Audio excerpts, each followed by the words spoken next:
Hello run तुमच्यासाठी short trick घेऊन आले आहे आकृत्यांची संख्या मोजणे। आता इथे दिलेल्या आकृतीमध्ये चौकोन किती आहेत ते आपल्याला काउंट करायचे आहे। त्यासाठी आपल्याला शॉर्ट ट्रिक आहे पहा चौकोन। ठीक आहे, आता इथे काय नंबर लिहून घेतला अगोदर 1 2 3 4 5 हे 2 3 4 5। ठीक आहे, हा झाला मोठा चौकोन, हा झाला छोटा चौकोन। ठीक आहे, आता मोठा चौकोन काउंट करायचे असेल तर तुम्हाला सूत्र आहे काय, आडव्यांची बेरीज गुणिला उभ्या संख्यांची बेरीज। ठीक आहे, आता उभ्या संख्यांची बेरीज म्हणजे काय 1 2 3 4 5 गुणिले आडव्यांची बेरीज। ठीक आहे, म्हणजे 1 2 3 4 5। आता यांची टोटल 3 3 6 6 4 10 आणि 5 15 हे 15। ठीक आहे, म्हणजे किती 225। ठीक आहे, त्यानंतर छोटा चौकोन आहे।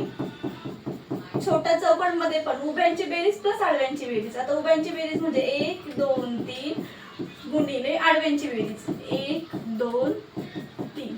ठीक आहे, 3 3 6 गुणिले हे 3 आणि हे 3 6 6 6 36। आता हे 225 प्लस 36 करा किती होतील 5 आणि 6 11 3 4 आणि हे 6 आणि हे 2 261। ठीक आहे, एकूण चौकोन किती असणार आहे 261। शॉर्ट ट्रिक आवडली असेल तर व्हिडिओला शेअर करायचे, लाईक करायचे आणि कमेंट करायचे। थँक्यू।